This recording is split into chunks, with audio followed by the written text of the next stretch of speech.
Search करें अवामी news. मुल्क भर की ताज़ा तरीन खबरों से बाखबर रहने के लिए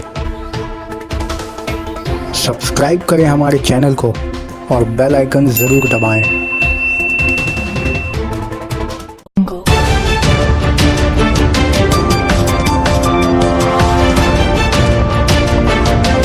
राजीव कुमार की तलाश में सीबीआई टीम शहर में गश्त लगाते हुए।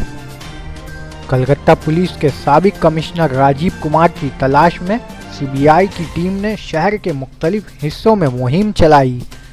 आईपीएस मेस के अलावा राजीव कुमार के घर और एक 5 सितारा होटल की भी खाक छानती दिखाई दी, जबकि दूसरी जानिब अलीपुर कोर्ट राजीव कुमार और सीबीआई की जानिब से 2 अपील दायर करी है, जिसमें एक तरफ सीबीआई ने कोर्ट से राजीव कुमार को गिरफ्तारी करने का परवाना जारी करने की गुजारिश करी है, तो दूसरी जानिब राजीव कुमार की तरफ से कहा गया है कि एक आईपीएस को गिरफ्तार करने के लिए सरकारी इजाज़त ज़रूरी होता है।